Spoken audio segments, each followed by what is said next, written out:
नमस्कार दोस्तों, एक बार मैं फिर से स्वागत करता हूं आप सभी लोगों का आपका अपने YouTube चैनल गुरुवर जी के में। जी हाँ दोस्तों, तो एक बार मैं फिर से हाजिर हूं आप लोगों के लिए लेकर एक नई वैकेंसी।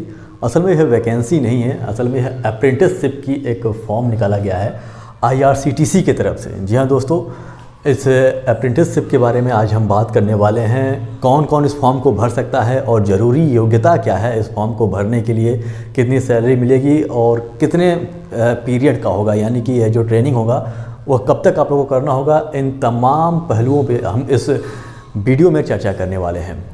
तो यदि आप ये समझना चाहें कि ये किसके संदर्भ में निकला हुआ है, तो मैं बता दूं कि यह IRCTC यानी कि जो कि है Indian railway catering and tourism corporation limited. ये जो जैसा कि आप लोग जानते हैं कि जो रेलवे का एक ऐसा विभाग है, मतलब सरकारी विभाग तो नहीं है, मतलब ये है प्राइवेट, और ये कॉरपोरेशन यानी कि सहकारिता के रूप में कार्य करती है। जैसे फूड प्रोवाइड करना या फिर रेलवे में होटल्स की व्यवस्था करना ताकि लोग रह सके, इन सभी चीज़ों का ये काम करती है। बहुत सारा सहायता करती है रेलवे के लिए ये। तो इसी में अप्रेंटिसशिप ट्रेनीज़ की जो फॉर्म निकली है वह कोपा ट्रेड के लिए निकली है। कोपा ट्रेड क्या है? तो कोपा ट्रेड का मतलब हो गया computer operator and programming assistant के लिए, ट्रेड के लिए इसमें वैकेंसियां निकाली गई हैं। अप्रेंटिस देखिए कोई नौकरी नहीं होती है, जैसा कि मैंने अपने एक पहले वीडियो में भी बता दिया है। तो मैं तो यही कहना चाहूँगा कि यदि आप अप्रेंटिस के बारे में जानना चाहते हैं तो यहाँ पे आई बटन पे क्लिक करके आप अप्रेंटिसशिप को जान सकते हैं। इसमें मैंने विस्तृत रूप से उसके बारे में चर्चा किया हुआ है। तो ये एक प्रकार की ट्रेनिंग होती है, एक ट्रेनिंग होती है, फिर बाद में आप लोग को सर्टिफिकेट प्रोवाइड किया जाता है और यह ट्रेनिंग ये सुनिश्चित करता है कि आप अपने काम में माहिर हो गए हैं। असल में इस स्थान पे जब आप जाके काम करते हैं तो यह एक ऐसा स्थान होता है जहाँ पे पहले से ही जो असली वर्कर होते हैं वह काम कर रहे होते हैं, तो उनके साथ काम करने का एक अनुभव आप लोग को प्राप्त होता है। तो इस सर्टिफिकेट को प्राप्त करने के बाद आप कहीं पे भी इससे संबंधित, जिस ट्रेड से आपने ITI किया हुआ है उससे संबंधित आप कहीं भी जाकर काम ढूंढेंगे तो अप्रेंटिस का ये सर्टिफिकेट आपके पास यदि होगा तो आपको काम बहुत आसानी से मिल जाएगा उसमें। और बहुत सारे सरकारी नौकरियों में भी आपका अप्रेंटिस होने के नाते बहुत सारी उसमें छूट मिलती है। तो यदि हम टोटल वैकेंसी की बात करें तो टोटल 80 वैकेंसी इसमें निकाली गई है। और यदि एज लिमिट की बात करें तो देखिए यह कोई नौकरी नहीं है, इसलिए इसमें एज लिमिट जो रखा गया है वह 15 से 25 साल रखा गया है। यानी कि आप 15 साल से कम ना हो और 25 साल से अधिक ना हो तो आप इस फॉर्म को भर सकते हैं। और आपके एज की गणना जो की जाएगी वह 1 अप्रैल 2022 से की जाएगी। यानी कि 1 अप्रैल 2022 को आपकी उम्र जो है वह 15 साल से कम नहीं होनी चाहिए और 25 साल से अधिक नहीं होनी चाहिए। लेकिन जैसा कि सब में छूट दिया जाता है कुछ विशेष वर्ग के अभ्यर्थियों का, तो इसमें भी SC और ST कैटेगरी को 5 साल की छूट मिलती है अधिकतम, और OBC कैटेगरी को 3 साल की छूट मिलती है। यानी कि यदि माना जाए तो SC और ST कैटेगरी 30 साल तक फॉर्म भर सकते हैं और OBC कैटेगरी जो है वह 28 साल तक फॉर्म भर सकता है। चलिए हम बात कर लेते हैं हम एजुकेशन क्वालिफ़िकेशन की। तो इसमें देखिए 2 महत्वपूर्ण एजुकेशन क्वालिफ़िकेशन मांगा गया है। पहला तो आप लोग का हाई स्कूल का एग्ज़ाम आप लोग पास होने चाहिए।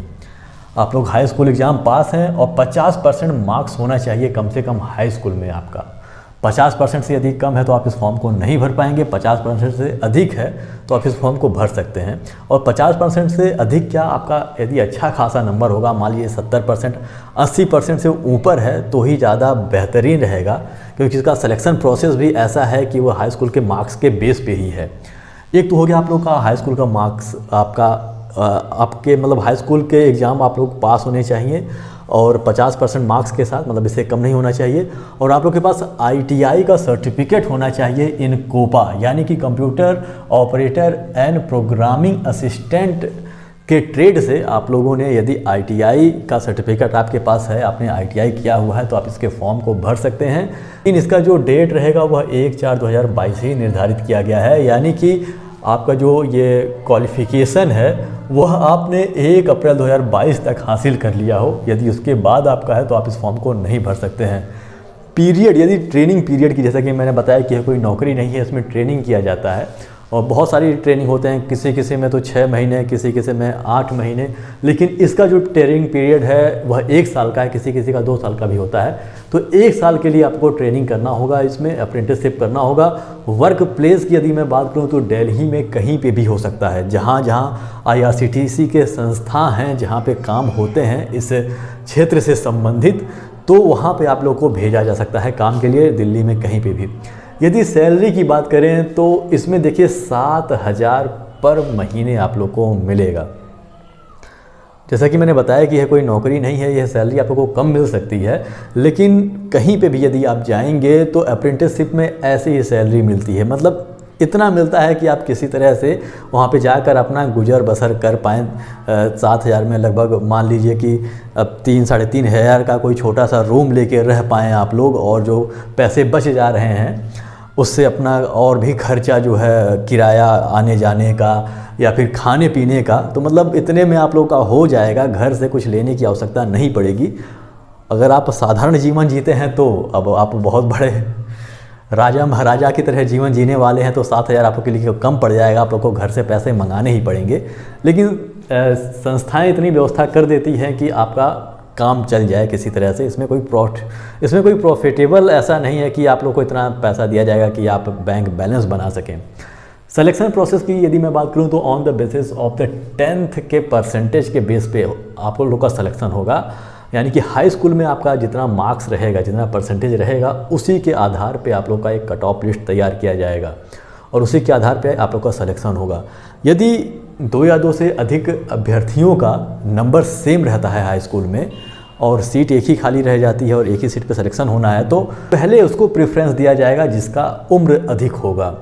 और यदि एज भी बराबर है तो ये देखा जाएगा कि हाई स्कूल किसने पहले पास किया है, उसे प्रेफर दे दिया जाएगा। यानी कि हाई स्कूल के बेस पे ही आप लोग का सिलेक्शन होना है। इसमें ऑनलाइन एप्लीकेशन फॉर्म भरने का डेट देखिए 7 ही तारीख से प्रारंभ हो चुका था। इसके बारे में खबर नहीं थी इसलिए मैं वीडियो नहीं बना पाया, लेकिन 7 तारीख से यह यानी कि 7 अक्टूबर से इसका फॉर्म भरा जाना प्रारंभ हो चुका है और 25 अक्टूबर तक आप इसके फॉर्म को भर सकते हैं।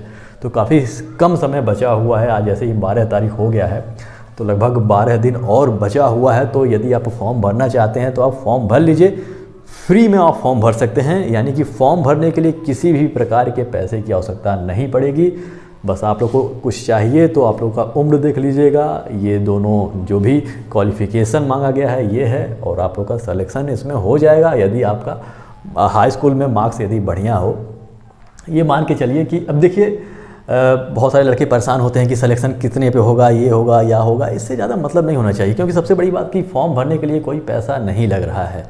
और दूसरी बात ये कि यदि आपका हाई स्कूल में भाई 80% से ऊपर है नंबर, 80-85% से ऊपर है, तो ज़्यादा चांस रहता है। लेकिन मैं ऐसा नहीं कहूँगा कि कोई भरे ही ना उसके नीचे वाला, कोई भी भरे। जो 50% से ऊपर पाए हुए फॉर्म भरने में क्या आपत्ति है। बाद में कट ऑफ लिस्ट जारी हुआ तो आपको पता चल जाएगा। पैसा लगता तो आप लोग बहुत सोचते कि अरे यार पैसा बर्बाद हो जाएगा ये वो, तो इसकी चिंता मत करिए। कट ऑफ लिस्ट कुछ भी हो उससे मतलब नहीं है। आप हाई स्कूल पास हैं, ITI इस कोपा टेट से आप पास हैं, तो आप इस फॉर्म को भर सकते हैं। तो दोस्तों यही जानकारी देनी थी। यदि जानकारी पसंद आई हो तो इसे लाइक कर दीजिएगा हमारे वीडियो को, और हमारे चैनल को भी सब्सक्राइब कर दीजिएगा और बेल आइकन भी प्रेस कर दीजिएगा, ताकि जब हम नई वीडियो लेकर आएँ तो उसकी जानकारी आपको हो सके। दोस्तों हम NCERT की किताबों का अध्ययन कर रहे हैं। इस समय क्लास 6 के हम हिस्ट्री को पढ़ा रहे हैं। तो यदि आप उसे देखना चाहते हैं तो यहाँ पे प्लेलिस्ट आप लोग को मिल जाएगा, आप देख सकते हैं उसे। तो हमारे साथ बने रहने के लिए बहुत बहुत धन्यवाद। मिलते हैं अपने अगले वीडियो में।